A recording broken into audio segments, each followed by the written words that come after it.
Hi, everyone. Welcome to the newest episode of The Outpost. And it's me, Seprix. And I really love coffee shops. Me too. And it's me, Beyond Awesome, and my favorite movie is Titanic. Seriously, Really? Titanic? Titanic. Oh, okay. And today, we have a special guest with us. His name is Dan Brooks. Hi, And guys. we have a couple questions for Dan Brooks. All right, let's get into it. All right. First, we're going to ask the most obvious question. How did you discover Dominion, Dan Brooks? That's a good question. So I actually discovered Dominion in kind of an interesting way. So when I was a kid, I played a lot of Magic, and I still do from time to time. And I had qualified for one of these professional tournaments in Philadelphia. So I flew out with a bunch of people. We tested for a couple weeks, and we ended up all losing on day one. And then we were back in the room, and we had a whole day, which was extra because it's like a 2-day tournament. So we were there on the Saturday or the Sunday or whatever the extra day was. And someone brought Dominion. So we played some games of what was then base set. And the guy who brought the game, Matt Marr, ended up playing Smithy Big Money. And we didn't know it was called Smithy Big Money at the time. Maybe he did. And I don't know. What's Spiffy Big Money? Smithy Big Money? Yeah, what is it? I don't know. New meta these days, isn't it? Yeah. And so anyway, so we decided that workshop was really sweet. And if you got villages, you could get more workshops. So we, me and the other guys played these like workshop village decks that didn't do very much at all, but they definitely played a lot of actions and had really long turns, and we really enjoyed it. And so when Matt after he played a couple games, explained how Smithy Big Money works, we were like, yeah, but why would you do that? Like, sure, you get like the most points, but like you don't have any workshops in your deck at the end. You don't have any villages. The Gestapo strategy. Who's the no, it's not Gestapo. Who's the guy who made Pinocchio? It's like it's a similar name to that. I would need to Google it. I'm showing off my ignorance. What was it? Giuseppe or something? Not Giuseppe. His name begins with a G. I know that. Yeah, it's like his name wasn't Gelato though. It was like Gestapo, it's something like that. It wasn't that, but it's kind of similar sounding to that. I haven't seen Pinocchio since I was like 7. So anyway, you can call it that strategy because workshops and you're making stuff. Woodcutters. Yeah. Woodcutters, yeah. And wood workshops. All right. So that's how you discover Dominion, but how did you discover forum.dominion strategy? Yeah, we were actually talking about this earlier. So after I moved away to grad school, one of my friends from Minnesota, actually, Dustin, had the physical Dominion game. And so we would play like once a year, like once every couple months or something. And we enjoyed it. And he had his brother apparently owned all the expansions. I'm like, oh, that sounds kind of cool. And then, so somehow in the course of things, I started playing Dominion Online back in the day, and I, didn't know people, but just kind of played. And then I bumped into this guy, Silverspawn, who said, "Oh, you you're actually, I forget what I was, but he was like, you're pretty high on the isotropish leaderboard. You're like 30 or something." And I'm like, "What's the isotropish leaderboard?" And for those of you who don't know, that was a website back in the day that recorded all the matches between humans and other humans and recorded the game logs and stuff. And he's like, "Oh, check it out. And check out, forum.dominion strategy as well." And I'm like, "Oh, okay." And that's how I sort of was first introduced to this community. I had like no idea that there was an active community here. And I lurked for maybe a year or two before really joining and making jokes in full force. Yeah. For reference, Do you know what like the top for isotropish was at the time?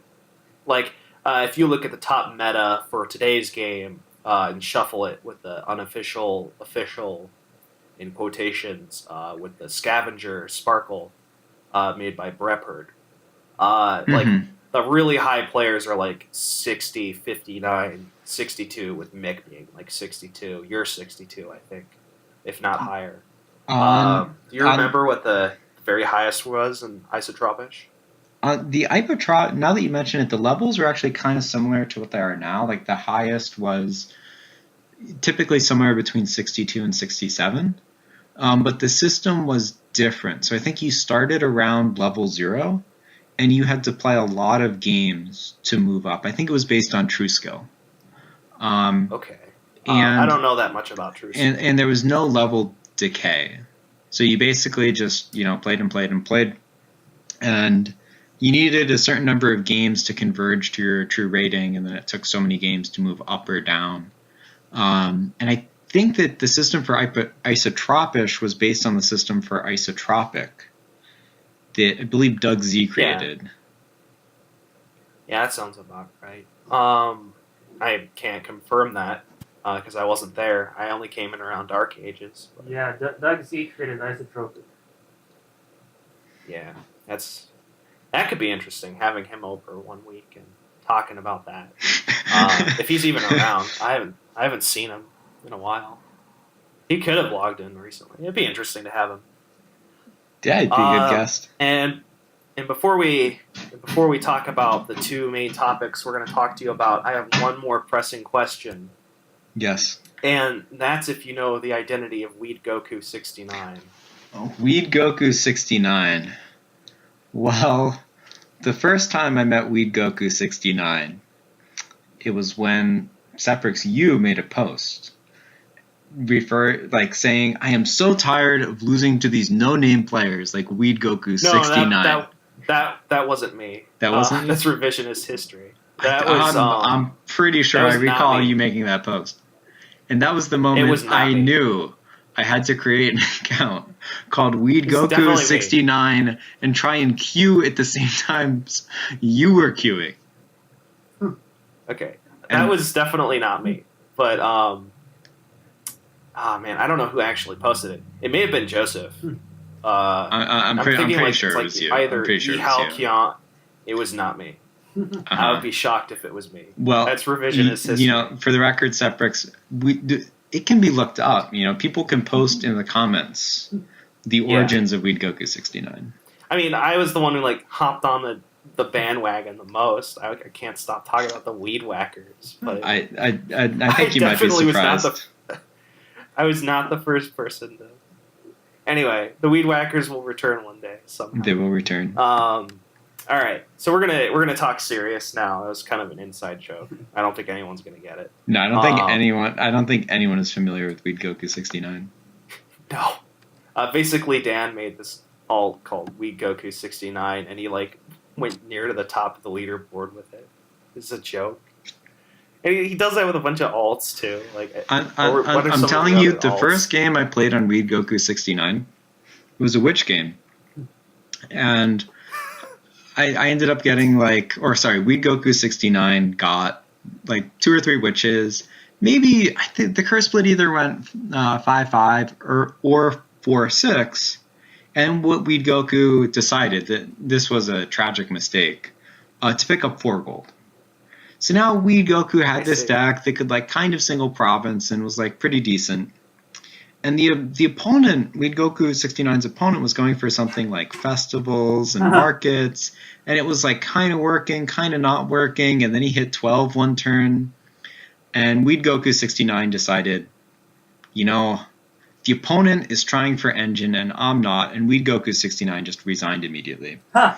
And the opponent was like, why did you resign? You were in such good shape. And Weed Goku 69 said, you had me, let's play another.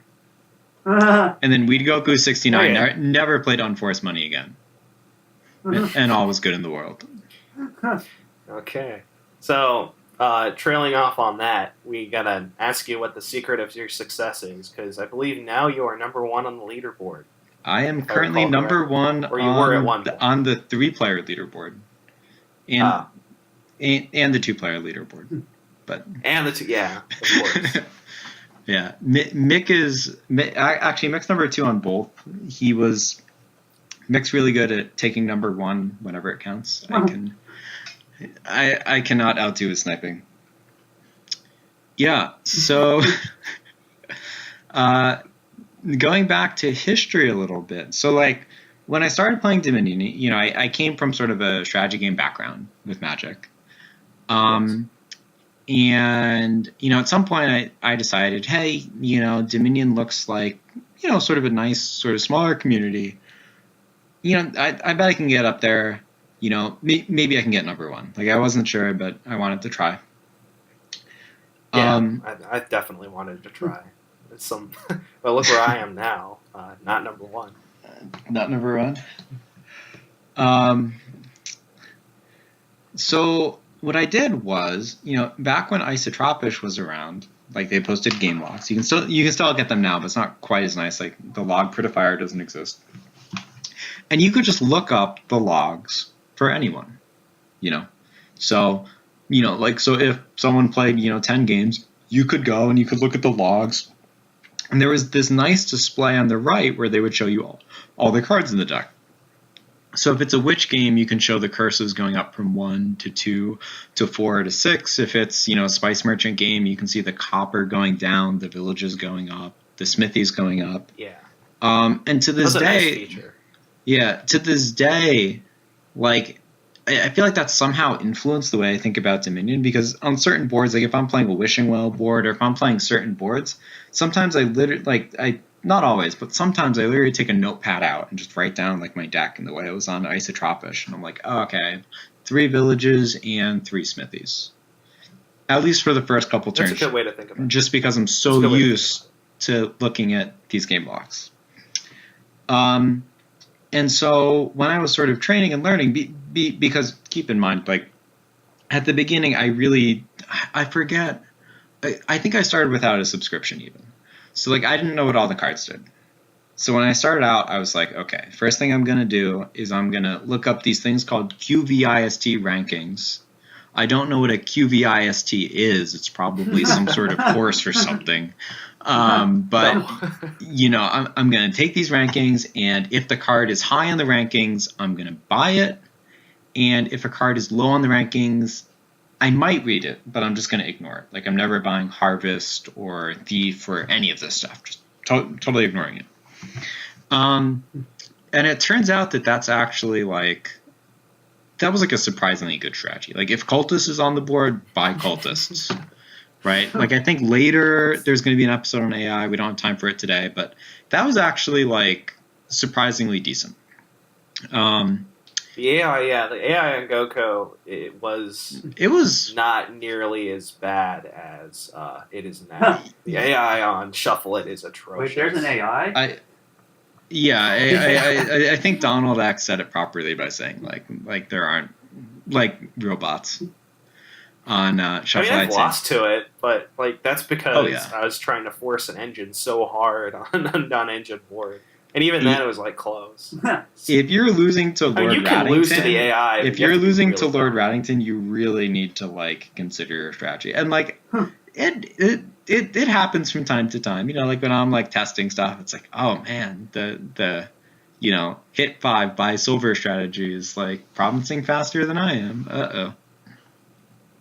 Yeah. So if you're playing the bot and you're consistently losing to the bot, beating the bot is like I think that's the new benchmark instead of the silver test. Is if your strategy can't even beat the bot.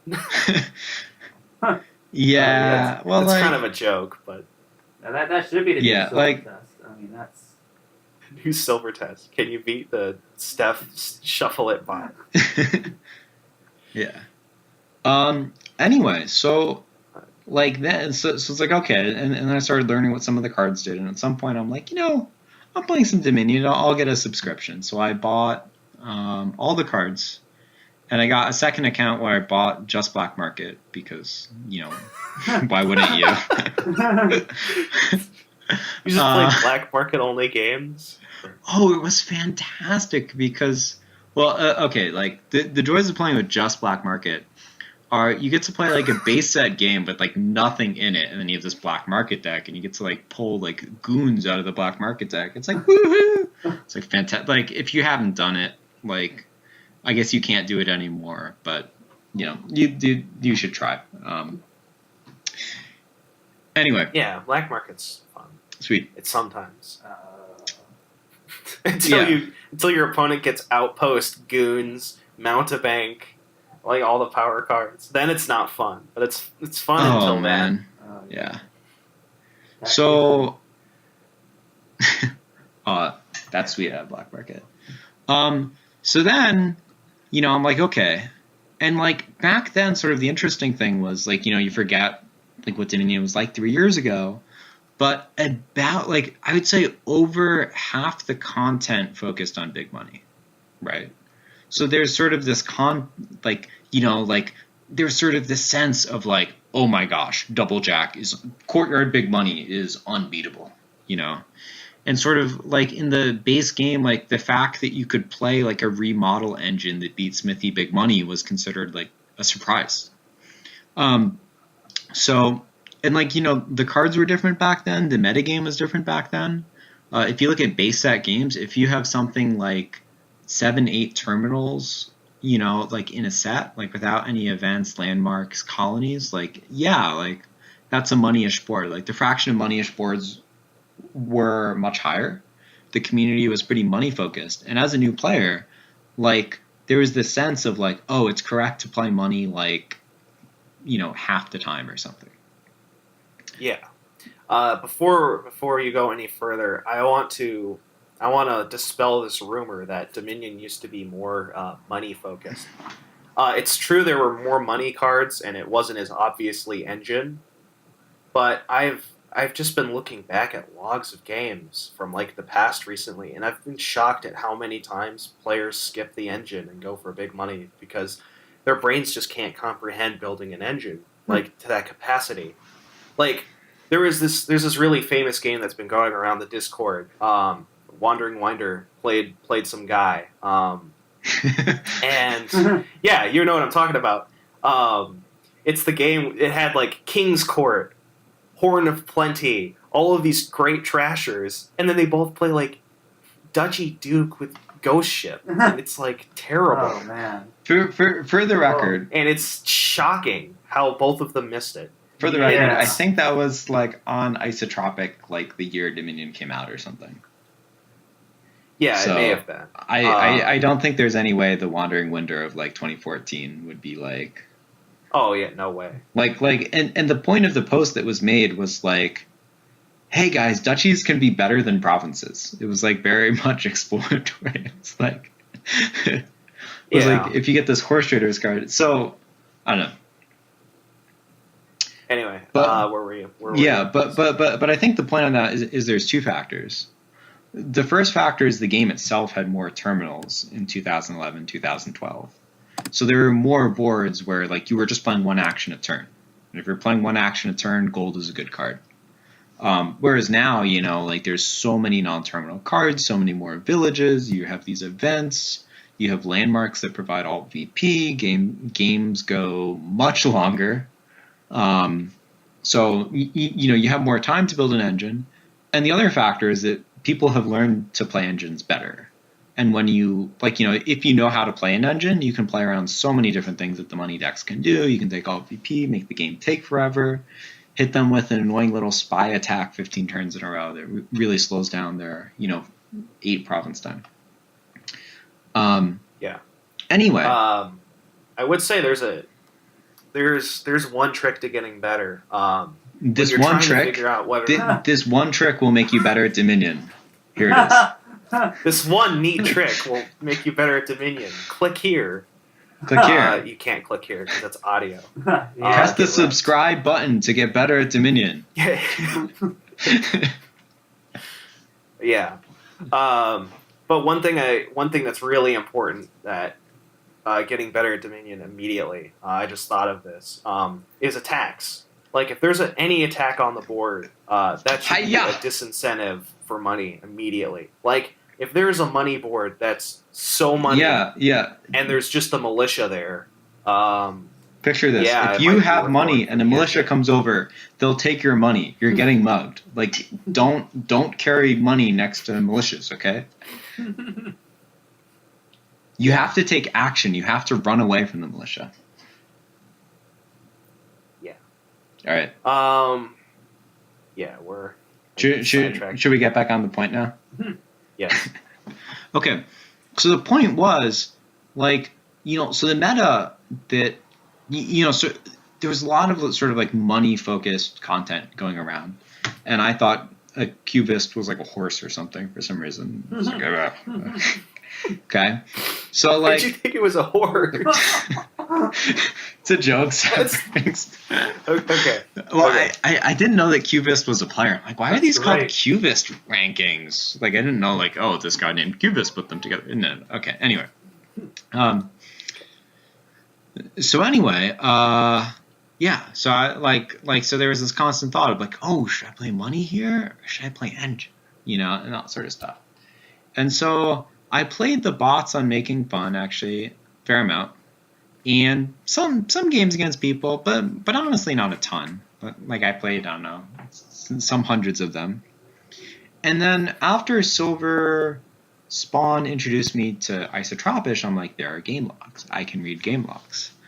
And I essentially started reading like all the game logs. Like, if you were anywhere on the front page of Isotropish, I probably read some of your game logs. And so I read a lot, and I would go through and I would say, okay, look at the board. And they had a board visualizer, so you could look at the board and you could say, okay, what are the different strategies here? Like, what strategies are competitive? And like, how would I play out the first like 4 to 5 turns of this game? And then I would go through the logs and see like, okay, first of all, are the players playing the strategies that I expected, that I think are best?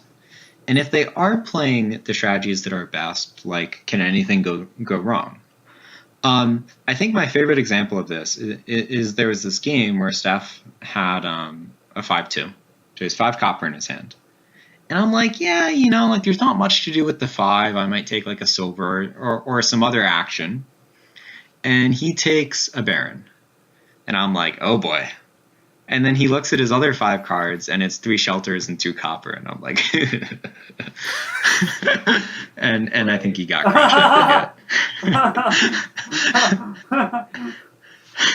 And so I didn't make that mistake. I made that mistake recently, actually. I don't think it was as bad as Baron. I think it was like with Ambassador. Now you're finally at the level of Steph. That's why you're number 1. Right, no, there's some game where it was like do I summon him? No, it was Pete. We were like playing game by phone. It's like, oh, I have 5-2. It's like, oh, summon Ambassador is really good, and they didn't tell me it was a shelters board, and I'm like, don't do it if it's like anyway, because you could summon Chapel instead. Anyway, so I read a lot of game logs, and sort of the thing that's interesting about that is you come to these decision points. Like, sort of at the point we're at now, like with a lot of the boards, we've gotten to the point where, like you just play engine unless you have a really good reason not to. We'll get into end gameplay a little bit later.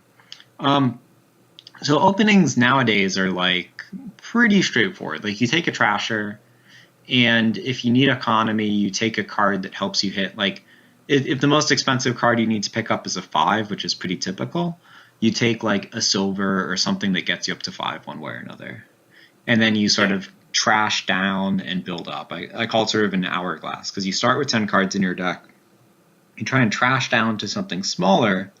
And once you have like a 5 to 6 card deck, then you build up to like this really massive thing that, basically you play a lot of workshops, you hit like a lot of coins, and you gain a lot of stuff. And then eventually the piles disappear. Yes. So, so the opening, I think, is like, obviously, like a lot of times you have a lot of options, but even if you don't do the strictly optimal opening, so long as you're going for this hourglass thing, like, as long as you're going for the hourglass thing, like, you'll get there somehow. And there are sort of these tricky decisions, like, suppose you're, like, I don't know, suppose you're in this stage where you're trashing down. Maybe it's turn 3 or 4, and you hit 3. And you can pick up a village, a warehouse for sifting, or a silver. Now, this is sort of, like, it seems simple, right? Like, it seems like, oh, well, you just take the silver to hit 5, or the village to, gain actions, or the warehouse to sift. But it gets a little bit more, but there are several factors that enter in here, right? Like, sort of the most obvious factor is what cards are in your deck. If you already have a village, you probably don't need a second one. If, you already have a cellar, you probably don't need a warehouse because you already have sifting.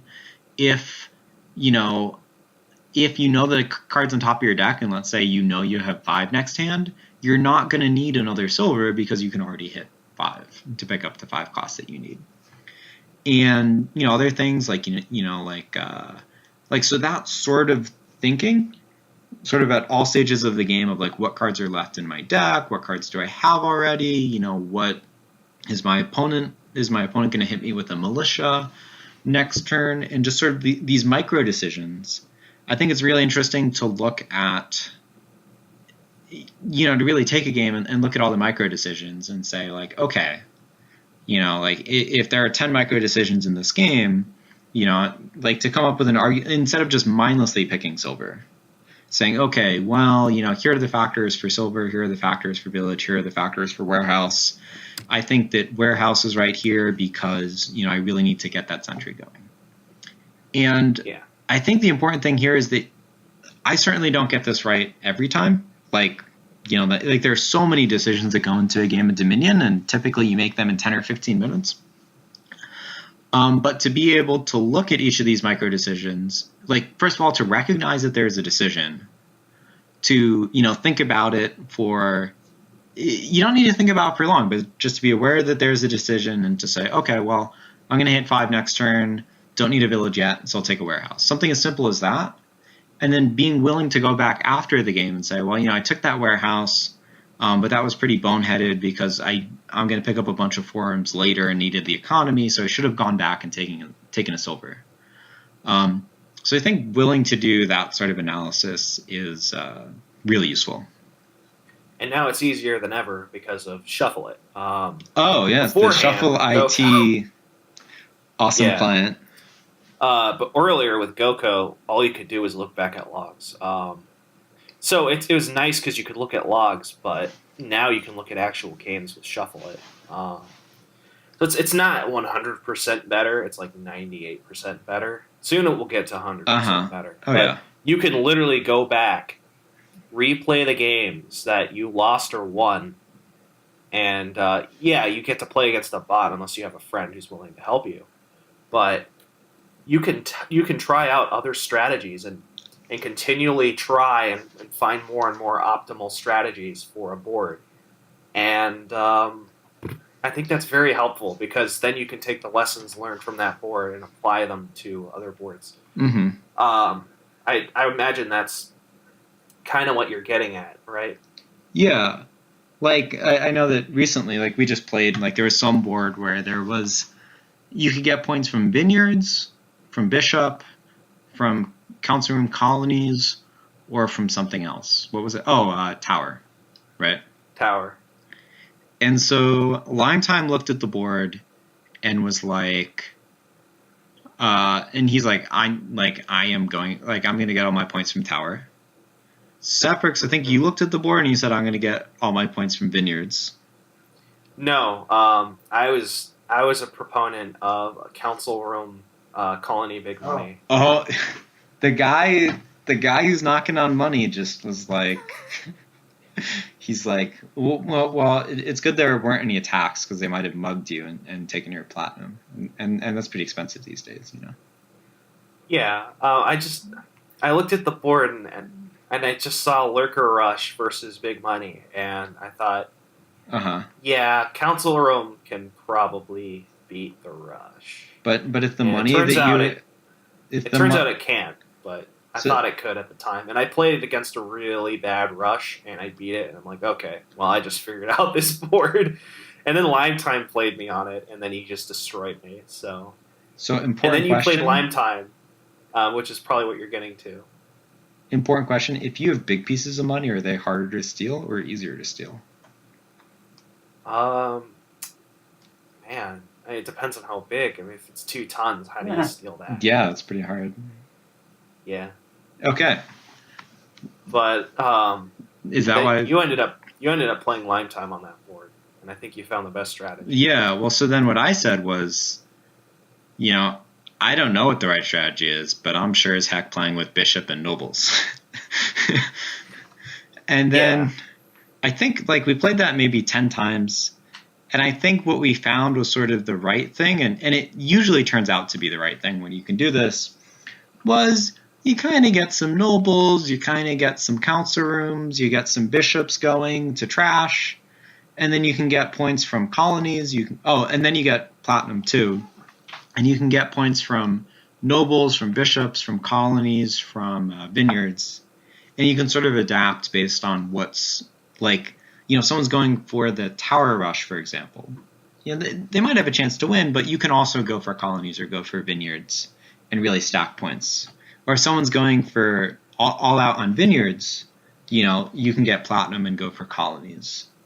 And if someone goes for, I don't know, bishop, well, if both people go for bishop, then you just build these massive decks, and people are going to hit 30, and then I don't know, 30 is enough to pile out, so someone will just win. But that's sort of maybe that's a good segue into what I was talking about endgame. If you have nice flexible decks with lots of gains, it really does a lot for you.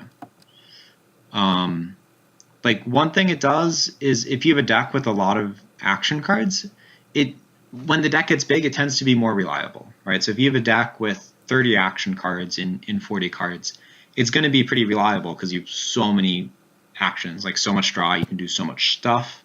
If you have sort of a moneyish deck that has 10 or 15 actions in 40 cards, it's going to be pretty unreliable, because maybe sometimes you draw your smithy and sometimes you don't.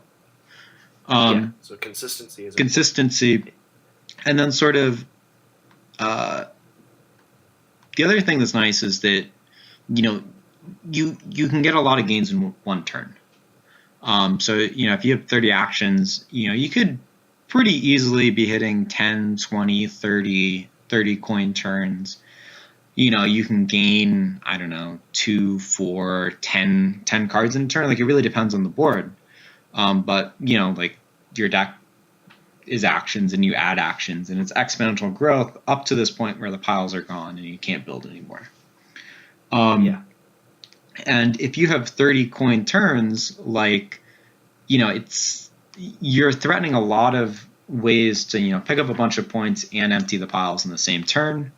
And you win Dominion games when you take a point lead and empty the piles. So a strategy that just picks up.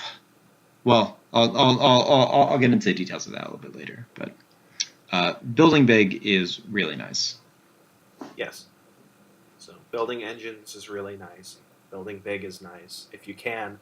A mistake I see a lot of players making is provincing too early. The first 8 they hit, they get a province. They just get whatever's the most expensive that they can buy. That's not usually what you want to do. I have definitely read a lot of game logs where I'm just okay, I'm reading the game log, and I'm just okay. So they hit 9. It's that's a pretty early 9.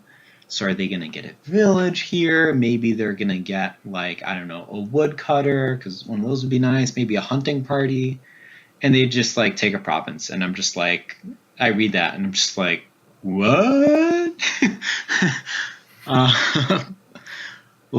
But it does seem to make sense, because you see the provinces, and you're oh, I need to empty these. Oh, I hit province first. That gives me a points lead.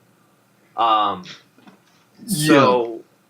I think the point with taking a province, and early provinces aren't always wrong, but they should never be automatic. If you buy a province, you should have a reason to buy that province. Okay, Yeah, maybe going into my next point. So there's two ways the game can end, really, right, according to the rules. The first rule is when the province pile is empty, the game ends, or when any 3 supply piles are empty, the game ends. So if we talk about the first case, which is the most simple, is when the provinces are gone, the game ends. And that's kind of hard to do because it's 8 cards that each cost 8, so it's 64 coins. And they kind of stick around in your deck and slow you down. So if you can get the first one, that's fine. But then, if you have to take all 8, it's going to slow you down a lot. Uh-huh. So when is it a good idea to go for the province pile? And the answer to that is, one way to win is, when there's only a limited amount of VP available, like no VP tokens, none of that. And, if you're just playing with estates, duchies, provinces, in a 2-player game, you have 8 of each, that's 80 points. So if you get 40 points in a 2-player game like that, there are certain assumptions in this as well, like not messing with VP from other sources. If you get 40 points, you have what's called half VP. You have half of all available VP. And your opponent can never exceed you. So I like to picture this sort of like the goal line in a football game, which Seprix was talking about earlier. And so 40 points is the end zone. And if you get 41 points, you sort of have a Dominion player who's a little bit scrawny because there's a bunch of NFL guys, and he is the football, and he stretches out and he puts it right over the line. He's like, I got 41 points. And then they go and cart him off to the hospital because he just got squished. But he won that game with 41 points. And that's sort of what money, or I'll call it, I like to call it province rushing now. That's sort of my term for it. Province rushing. Province rushing. A slow rush that takes 18 turns. But right. It kind of is a rush. I mean, it's a rush, If the engine is so weak, that you can't build it in time, then you could think of big money. And it depends on the board, of course. But if you get 41 points on a traditional board, you're not going anywhere. And, so what does that look like? So what that means is, I actually did this once in a game. It was this board where there was a landmark that gave you, I think it was Basilica, that gives you 2 points every time you overpay by 2 for something. Yeah. Yeah, every time you have 2 left over after you, or more, when you buy something, you get 2 VP.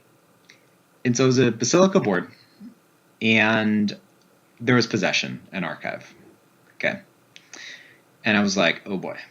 And, no other sources of VP besides Basilica and points. But, the whole engine thing was actually, it was not that great. It was, single gaining plus Possession.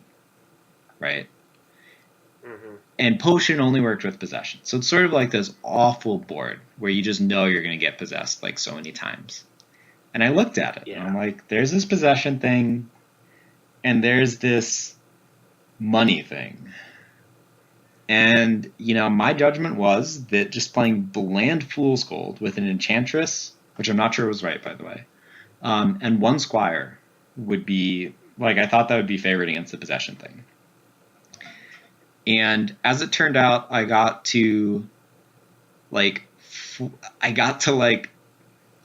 just barely got to 40, 41 points as he started to turn up the heat and start triple possessioning me. Actually, oof. I think he was quad possessioning. I don't know. He certainly had many, many, many more turns than I did. Yeah. And so... Gotta ban possession. Yeah. Well, I'm pretty sure we could do a whole podcast on that. I don't want to do a whole podcast on possession. So, should possession be banned? Yes, but we're deviating from the topic. I have 2 things to... He's taking many more turns than you with possession.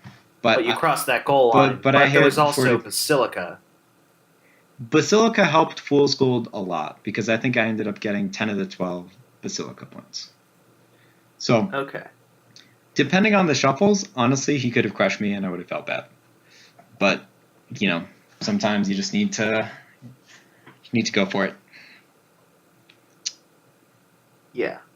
And anyway, So you ended up winning that game because you crushed that VP threshold before he could really kick off that much. And then it was a hopeless so game that was for him. that was a really close game. I think it could have gone either way depending on the shuffles. Actually, no. As I recall, I got super lucky with my Fool's Gold shuffles because because Fool's Gold is like the most luck-oriented card ever. So I called the game, quote, the Fool's Gold lottery, because he would possess me and get like a 3-hand, and then I would like draw 4 Fool's Gold and have like a 13-hand. Nice. And that is also an incredibly important part of like playing good Dominion. Like you need to make sure that like you're like super lucky. That's like crucial because if you can put your Fool's Golds in your hand and then put the coppers and estates and stuff, like if you can talk to JSH, he can usually rig it for you. Joke. Yeah. But it's actually really interesting. I'm actually not sure it was better there. But the point is that when the VP is constrained, and especially when the buys are constrained and the trashing and stuff, like there are times where, there's just 80 VP in play and you just try and get most of it. Like there are games like that. There are also games that are totally not like that. Like the simplest example, like with empires and landmarks and like other stuff, the simplest example is if you have another green card. Like if you have a colony, if you have a Duchy Duke or Fairgrounds, just something that, instead of 80 VP in supply, it goes up to like, 150 or 200. Some amount such that, at that point, you're not going to conceivably cross. It's probably much more likely that piles are going to run out before, you hit like 110 points. Yeah. So to clarify, even when there's just provinces, duchies, and estates, it's not necessarily true that the goal is to go for 41 points. I find a lot of the times that's not the case, but it's one of the endgame scenarios that can happen where you're just pushing for more points than the opponent. But the point there is that if you get 41 points, you win. And so, of course, like, for example, like if you only have one gain a turn, for example, well, then it's pretty hard to gain those 8 estates. So you might actually be playing to like 24 points, which is the lower bound, if both players are gaining provinces. Okay. 24 points is 4 provinces. Yeah. So if both players contest provinces, it's 24. If one player builds a super engine that just can gain all the VP in one turn, and the other player just like rushes provinces, it's 40. And the sweet thing about playing engine is, if you have an advantage in gains and reliability, you can often decide whether it's going to be a 24-point game or a 40-point game. You can be like, oh, I'm winning, let's make it 24 points. Or, oh, I'm losing, let's make this game take forever, and try and come back at 35 or 38 points. Yeah, engine has more control over the game state. Yeah. So now suppose that there's 200 points in supply, or there's colonies or something. That means now all of a sudden 40 VP isn't going to cut it. And if one player goes for provinces, the other player can just ignore provinces and go for something like colonies or fairgrounds or Duchy Duke or whatever. So the province deck, might hit like 1 province, 2 province, 3 province. Maybe they do that in 3 or 4 turns.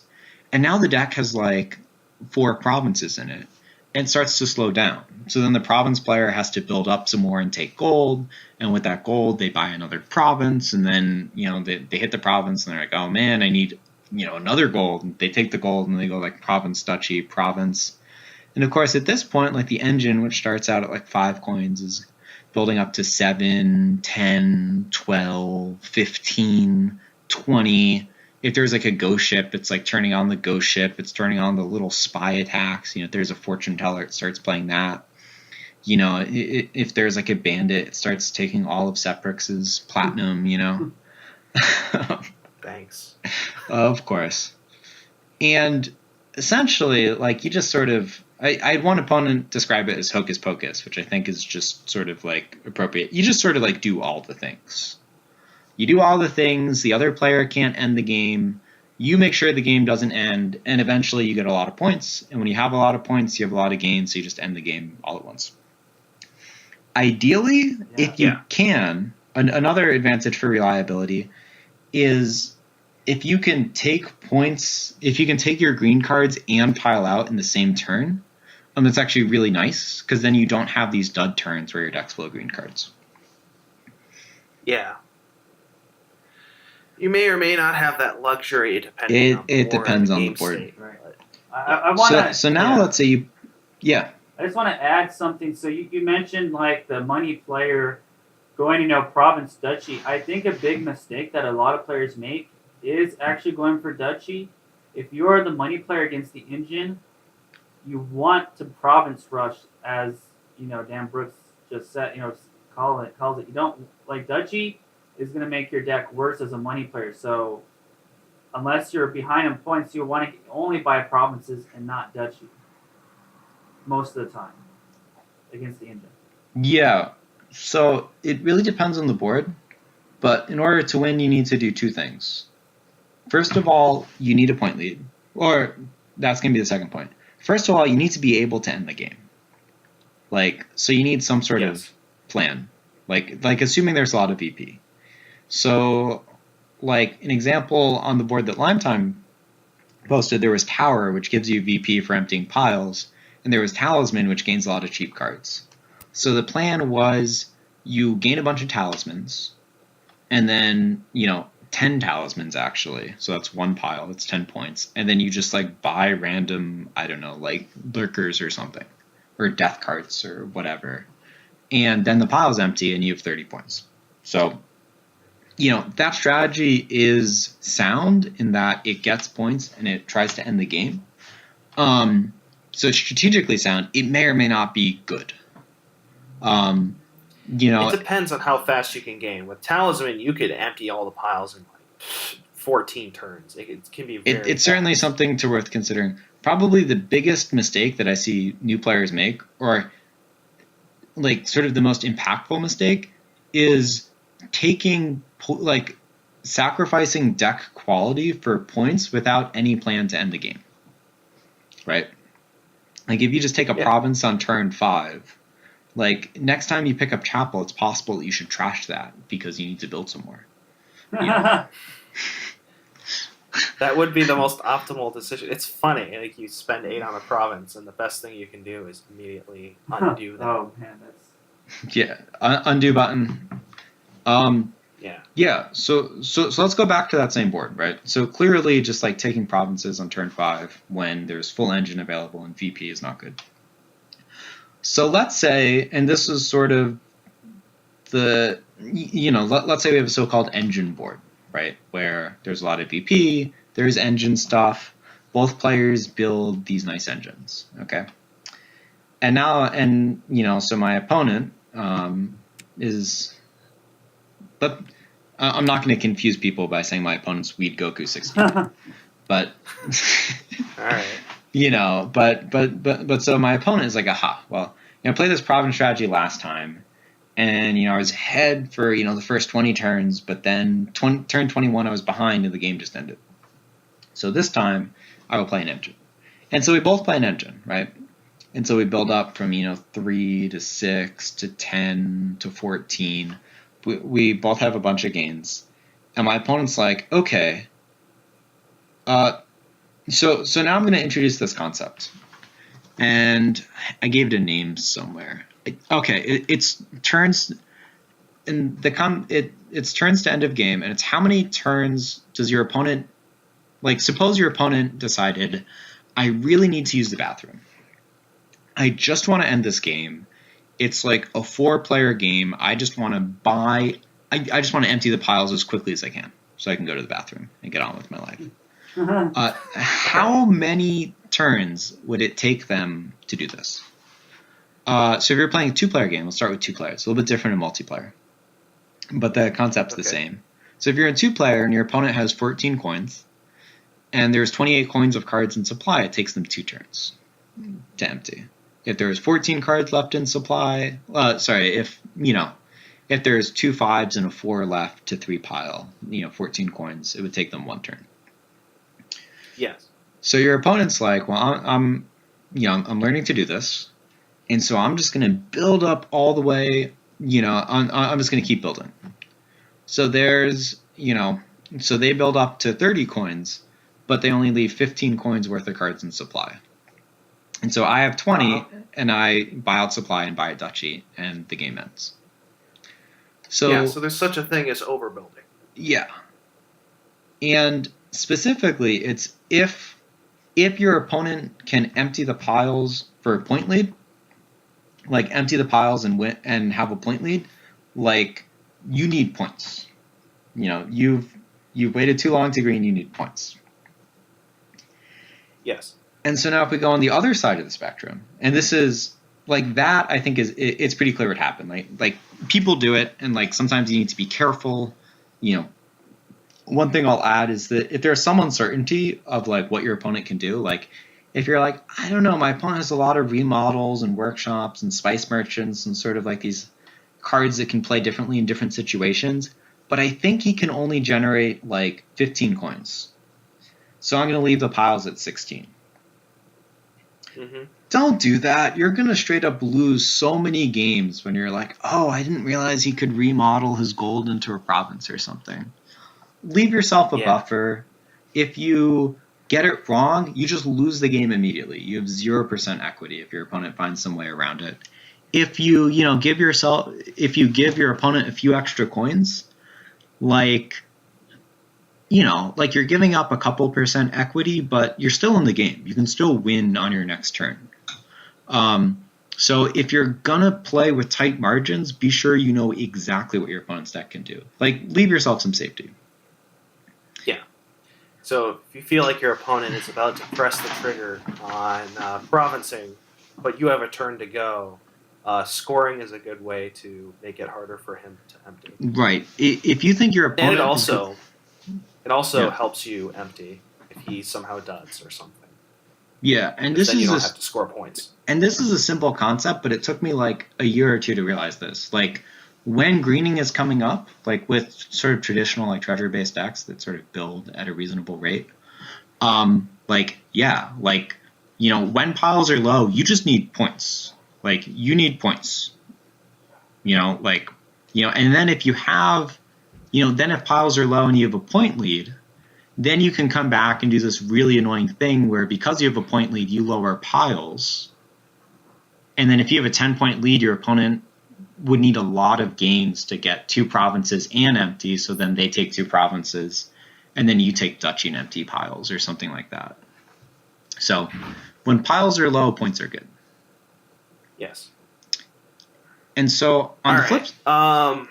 is there anything you want to wrap up with this? Yeah. We go on to a couple viewer questions. Yeah, I just want to make one more point. So on the opposite side of this, if piles are like 3 turns out and you start greening, your opponent can just build, and then if you double back and try and end the game, like it's going to take you 3 turns to empty piles. So, 2 or 3 turns I think is a little bit too long to start greening. 1 turn is clearly too short. So somewhere between 1 and 2, a good benchmark is around 1.5 turns is around the target that you want to like start greening, start taking points, and then playing around piles. All right, that sounds good. Yeah. Is there anything else you wanted to add briefly to all this to summarize endgame considerations? So, build a really big deck and a really reliable deck. Like, if you have a deck that's like, if you have a deck that has a 10% dud chance versus a 0% dud chance, that can be pretty big in endgame scenarios, because if you dud, you could very well just lose because of it. And having a lot of gains gives you a lot of control in these sort of like back and forth, take points versus take pile situations, be aware of pile outs. And I guess if something happens, like, if your opponent, like, something I miss sometimes is if your opponent goes Ironworks, gain Ironworks, draws a card, Ironworks, gain Ironworks, draws a card, Ironworks, Ironworks, and empties the Ironworks pile, keep that stuff in mind, don't let it get to you. Keep that stuff in mind for next time, because, like, that is important. And then maybe you can face someone who doesn't know that, and then just, sneak the piles out. Yeah. Yeah. Every time you lose, and even when you win, just learn. That's absolutely the best players continue to learn. Like, they don't know everything there is about Dominion. They're not sure. Like 50. Just watch like a Mick Seanock stream or a recording where he's playing a game, and half the time he's like, I don't know whether I should open this card or that card. I'm not sure, but I'm just gonna do this. Mick isn't sure of anything. That's what happens like 50% of the time. So just remember that whenever you're playing a top level player. But then somehow 90% of the time he does the right thing. Yeah, or close to it. But it's funny because there's so much uncertainty in the game. Yeah. So don't feel discouraged because you lose a couple games. Just and if you learn enough, you eventually get a +1 action token, which is pretty sweet. Oh, and make sure you have the shuffle luck with you. Oh, yes. We forgot the most important part of endgame scenarios. Set up well, and then be sure that you get incredibly lucky. Like, that is critical to winning games of Dominion. Yeah. If your opponent has a 4-province hand in the endgame, you're probably going to win. So Seprix and I were watching this game that Wandering Winder was playing. And, of course, I'm like kind of defending Wandering Winder. I think he was /is very good, very technical player, a little bit more money focused in a money era. But if you look at the pace he plays, like, he plays, like, I think he has incredible game sense. Yeah. But anyway, so like there's this game where he's like talking about doing a tactician thing, and I'm like, well, you certainly have to consider the tactician thing here. And he ends up trashing down and doing this council room treasure map thing that we think is right with Doctor, actually, sweet Dominion card. And like he just ends up like 2 or 3 turns behind his opponent, Adam, who's also a good player. And like, oh yeah, essentially, like, for him to win, like Adam, who has like 4 gold, like 2 or 3 villages, 3 council rooms, this like super trim, nice deck, needs to like somehow miss province like 2 turns in a row. Yeah, like on a council room board. Like, and the other thing is that, like, yeah, and the other thing is that Adam is also capable of drawing his deck, which, if I recall correctly, like, he even had 5 gold. So he had, like, if I'm counting correctly, like 17, 18 coins in his deck. So he could just double province in 1 turn. And there was only 1 province left on the board. I wouldn't be surprised if there was some trick. Had the province. Like, so he's probably like 2% to dud here. I wouldn't be surprised if Adam actually had a winning line but missed it. But Wandering Winder was just like, so Adam dudded once and then dudded again, and like WW took like an estate, and then he was just like, wait, he is 6? I win? What do you mean I win? Like, I win? Yeah, we can link. We can link to that game in the description. Seprix, you should link that. Yeah, it was a really shocking game, and it goes to show that at the end of the day, it doesn't matter how good you are. All that matters is how lucky you are. Like, that's all that matters. Like, I think the algorithm is you should set up the end game. Well, I think by the time you get to like the final turn, you can set it up such that there's very minimal luck, particularly if you have scheme or other stuff. I'm joking. It's not really. Don't take that seriously. My favorite, actually, I got so many upvotes for this. I was playing a deck with 2 scavengers, so you can just top deck the other scavenger, and I had 4 stashes in my deck. So every single hand would be Scavenger and 4 stashes, 10. Like, every single hand. Mhm. And my opponent was going for some Masquerade thing, so it made it a little bit complicated because, like, he could take a stash eventually or something. I don't know. But the point is, like, if I wanted to hit 8 1,000 turns in a row, I could. And, like, my opponent just started complaining of how lucky I was because I kept hitting 8 over and over again. He's like, "Oh man, crazy luck. Discard deck. Get 8. So luck." And of course, being the entirely stoic and serious Dominion player I copied the whole exchange and pasted it on the Dominion strategy forums and farmed upvotes. It was it was my civic duty. Yeah. The joke being that you literally made your own shuffle luck. Right. So if you can set up those 100% spots, like, do. But, when it's not possible to set up spots where you're 100% to win, like, it's very important, that you get lucky and your opponent has a doctor's appointment and he just has to go. Like, it happens, Yeah, so if you're going to get anything from this, it's always slow play. No, don't. You should play at a They have to reasonable go to bed pace. eventually. You should certainly play at a reasonable pace, but Play like DG. That's the only way to win. no. But, like, Anyway. even in in-game situations, like, if you just, if instead of giving your opponent a win this turn, if you make your opponent play out 5 or 6 more turns, you're giving them chances to make a mistake. You're giving them chances to have a dud turn. And those sorts of things, if you just make your opponent play correctly for 5 or 6 turns, like, not everyone's going to do it. Yeah, so if you're behind in a game, make it as complicated as possible. Right. That's a underrated, very powerful. You'll lose to really good players, but even sometimes they'll make mistakes. Even sometimes. So anyway, we're going to get to the user questions now. We're already going Gotcha. over an hour. Once again, it's taking forever. Yeah. So we're going to start with this first question by Lalite. In what kind of board do you completely ignore Butcher? Yeah.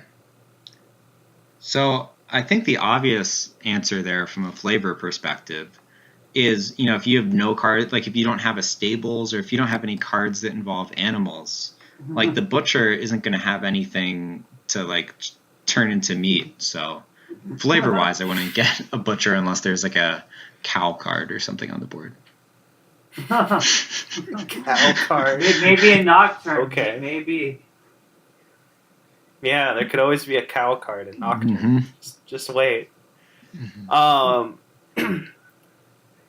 would say a board where you completely ignore Butcher. I would have to say the only kind of board I can think of right off the top of my head is a Mega Rush deck with, like, Lurkers and Hunting Grounds. That's all I can think of. I almost want to say Butcher is less ignorable than King's Court, which sounds crazy, but there are money boards where you don't pick up a King's Court, but you would pick up a Butcher. Like, Butcher is so flexible. I think flexibility is the key word on Butcher. Like, it's good at turning estates into silver. It's good at saving up coin tokens. And probably the biggest factor it has on how the games play out is once you have provinces in your deck, you can just butcher province to province and get coin tokens that help you buy another province. So yeah. This is not to say that Butcher is stronger than King's Court. That's not what I'm saying at all. King's Court is way stronger than Butcher. But just completely ignoring Butcher is just a great way to lose, I think. Yeah. After going through the possibilities, I don't know. Pretty much. I don't think I've ever. If it is a mistake to. Yeah, if there is a board where it's a mistake to ignore a Butcher, it's not going to be a very big mistake. Like, even if you're playing a combo deck like Hermit Market Square, something with King's Court, money, like it's just a good Dominion card. Yeah. I mean, I can see maybe where there's, like, more important terminals like you have a Necropolis only game and you're playing like Mountebank. Oh, I know. But then the decks are gonna get junked and you'll want a Butcher anyway because you'll Actually, House Traveling I would Fair. go as yeah. I think That's that's one of the examples I come up with. Yeah. Butcher is so powerful and so flexible. And I would actually go as far to say that it's an underrated but game warping card. Which is the next question we're gonna go yeah. to. This is asked by Domino_464. What is the most underrated but game warping card? I think we're gonna do a little round table. Dan, so your answer is Butcher. So on my screen in all caps, I have written, "This is a joke. The answer is Butcher!" Exclamation point. But yeah, I don't know if Butcher is underrated though. Maybe it is. I don't think it is. All right. So that's your final answer, Butcher. Well, my final answer would have something to do with flavor, but Butcher is pretty good. I think Margrave is also up there. Man, Margrave is really Margrave good. is. It's I don't such an know if Margrave's efficient better card, but like you pretty much always get it's like another one of those cards. You pretty much always want one, just 3 cards, 1 buy, and a discard attack is so good for 5 cards. But it typically enables your deck. It isn't like your deck, you know. Yeah. All right. Beyond Awesome. Most I underrated. Spice Merchant. Yeah. I don't know if that's completely underrated. I mean, Spice Merchant is really strong. I just think it's a card that people forget exists. That's why I mention it. I mean, I forget it exists until I actually see it on the board. So. Yeah, I suppose you're right. Whenever you see it, you're like, yeah, I gotta open it because it's really good. It's Masquerade, except it's non-terminal, basically. I mean, you don't send cards over, but I mean, like, the trashing and drawing, that's a very powerful effect because it cycles you and you trash. That's why Junk Dealer is so good and Upgrade is so good. Cycles you 2 cards. Yeah, anytime you trash without reducing your hand size or costing action, that's really strong. I had Spice Merchant as a 9 or a 10 out of 10 in the last ranking. I forget which. The Atom ranking. Yeah. I like the Atom ranking. I hope that comes around again. It was pretty good, yeah. I had 2 Empires cards for underrated but game warping cards because they're the newest cards, so people don't fully realize how game warping they are. One is Villa. If there's Villa on the board, screw traditional building. Just get a bunch of draw cards. And you pick up Open Smithy Silver. Play a Smithy. Oh, you hit 4, but you drew a bunch of actions instead. Buy a Villa. Now you can keep going. It's so ridiculous. It's like ignoring it is... Anytime you see Villa on the board, you want to do something like that, if possible. It provides buy. It prolongs your turns. It's incredible. Villa is such a... The only dangerous thing about Villa is it doesn't draw you anything. So it's like Fishing Village in that you can overdo it. Don't buy Villa just because you can.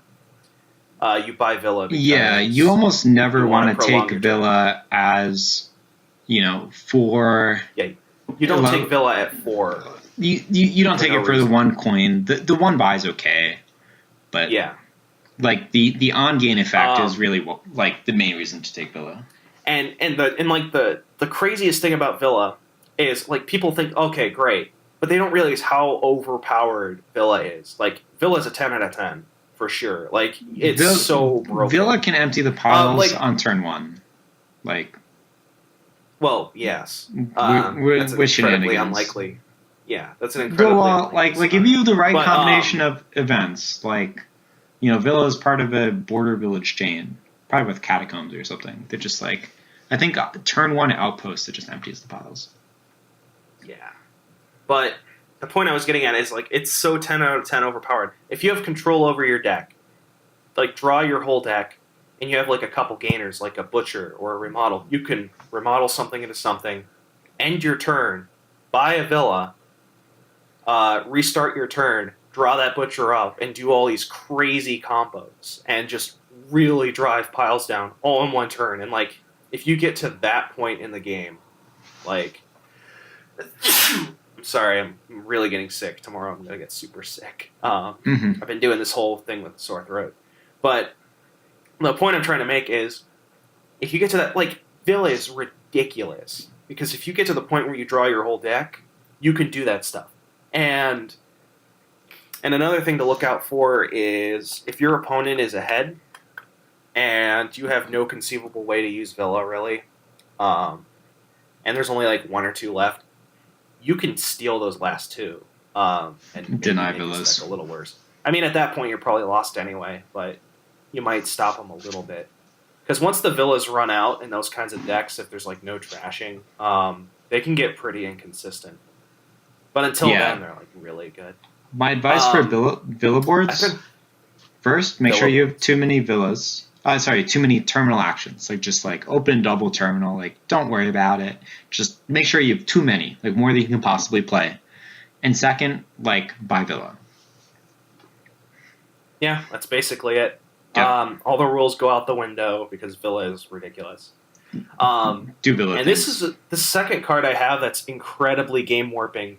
I think I know this one. People are going to get Villa. People are not going to get this card for a long time, and that card is Catapult. A lot of people think it's terrible. Catapult, I think, is like a 9 out of 10. It's so strong. Now, even Dan doesn't think it's that good, but he's wrong. It's so good. I was Catapult. The biggest... Catapult is like a slightly worse ambassador. Seprix, I'll give this to you. Catapult is a 9 out of 10 from a flavor perspective. Like, if you look at the card, it's a catapult, so it launches stuff, like you trash it. And if you trash something big enough, like rocks, then your opponent actually has a curse fly over. And if you look at the art is fantastic. The only thing that prevents it from getting a 10 out of 10 in flavor is the involvement of silver. So Donald X can come out and explain how silver and curses are related to Catapult in some story. I will upgrade my flavor ranking of Catapult to 10 out of 10. Okay. I once tried using rats with Catapult. That didn't work out so well because rats aren't treasure. But if they were treasure, it'd be super good. But because the discard is just as important as the curse. But I'm getting sidetracked. I mean, I could talk about all day why Catapult's super strong. But if you really want to know why Catapult's strong, just go to my YouTube channel and watch the Catapult cage match I played against Akuchi. And just see how dominating it is on all of those boards. Like, maybe I just got lucky and I just drew all those boards where Catapult happened to be good, but it's just so incredibly... And I played another cage match against Amofet. I forgot to record it. But in half of those games, Catapult showed up and it completely ruined the match. Like, we were going to go for Fountain. Did Catapult completely ruin your recording software, too? It may have, actually. Yeah. That's how strong Catapult is. I would actually upgrade it a full... by a full grade if it indeed destroyed your recording software. Yes. It launched a rock into OBS and ruined it. It was Luke Skywalker missile to the Death Star. All right. So I think we're going to end it here. We had a bunch of user questions, but we're going on an hour and 10 minutes, if not longer. Oh, that's all right. First things first, shameless plug. We're going to start doing user questions every week if we can. So be sure to ask questions in the comments section of the blog, of the YouTube channel, on Reddit. There's a post there right now. On FDS, there's a post in Dominion General Discussion. Ask anywhere. I tend to check it all. Beyond Awesome checks it all. We already have a giant list of things we wanted to ask. Like, for example, there's this great Catapult question, and we're going to talk about that next week, as we wanted to do it today. Another Catapult question? Another Catapult question. No, everyone's confused about Catapult, and we need to clarify it. And Dan seems to be confused about Catapult, too, so he's going to want to tune in next week when we have a new guest. I'll say this on Catapult. Like the first Catapult game I played was actually against Beyond Awesome, and I got 4 catapults, and I'm pretty sure I like emptied the rocks piles. Rocks are fantastic. Yep. Rocks are really good. Actually. But it was good there because there was no other trashing. This was an IRL game, too. So I was just like, yeah, this was an IRL game. This was legit. I forget if that third guy who sort of like didn't know how to. No, I think the third guy who sort of didn't know how to play didn't have to suffer through like, 20 plays of Catapult or something ridiculous. But what was I saying? But like it was good there because there was no other trashing. So I like to view Catapult as like a bad ambassador plus discard attack. So yeah, that's a good way to think about it. But bad ambassador is still a good card. It's near unignorable because it's bad, but it's still ambassador. Right. So if you need trashing, Catapult will do it. If you need a discard attack, Catapult will do it. If you need to make the game take 3 hours, Catapult can do it. That is true. Catapult will do that. But if there is Ambassador and Margrave on the board, those cards are both more efficient than Catapult. So therein lies the thing. You get in control of your deck, you get Catapult, and then you start lobbing curses at them. Now, in addition, because you start lobbing rocks at your opponent. Rocks, that's what you do. Catapult not only is a 9 out of 10 from a flavor perspective. Catapult pins your opponent down and makes sure they cannot possibly win. Just like Ambassador. Yeah. Like, that's how dominating it is, Dan. You don't realize how strong it is. If you get a points lead, if you get ahead and you get in control of your deck before your opponent, you just catapult them to death, and there's nothing they can do. You drain the rocks pile. You drain the curse pile. That's 2 piles gone, and there's nothing they can freaking do. That's 2 out of 3 piles gone. Less than 3. Yes, that's why it's super strong. And it's 2 less than 4. Okay, we gotta end this. Yeah. All right. It's 2 minutes 17. But Catapults is good. Rocks are good. Don't listen to Dan. It's not 7 out of 10. It's 11 out of 10. I think that rocks are borderline broken, actually. I think that rocks are actively good. Like, the fact that you can gain 2 silver to your hand and 3 cards for just 4 coins means that I think that rocks are surprisingly good with Catapult games. You just end up with so many silver in your hand. Yeah. And then you trash the silver because silver's bad. So trashing silver is good. So that's why Catapult is the best card. Okay. You heard it here first. Please comment, talk to us, let us know what you think, what you want to hear in future episodes. Yeah, we want to hear suggestions, how we can improve this show, all of that.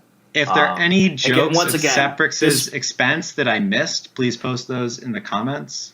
Like, I try my best to catch all of them, but sometimes, I just miss an opportunity. Yeah. And as to iTunes, that's coming soon. We're working on that still. It's more complicated than I thought. I thought it would be super easy, but no, it's Apple, so it's going to take weeks and weeks. Yeah. But, basically Apple sucks. And one closing note, thanks for having me on this show. I appreciate you guys taking the time to put this together. I really enjoyed coming on, and I don't know, and I figure that I'll probably come on at some point in the future after a lot of guests submit their rounds. Yeah, we'd be happy to have you come on again in the future for sure. Hopefully we'll talk about something else other than... No, I'm pretty sure we're just going to talk about Catapult again. We can talk about Catapult again. That's what we'll do. I think Catapult's one of my favorite cards. Mm-hmm. Right. Still, there's a great mystery of the silver. Like, where does it come from? Like, those are some pretty expensive rocks. Well, there's silver inside. Okay, we gotta end this. All right. Thanks for watching, everyone. Bye.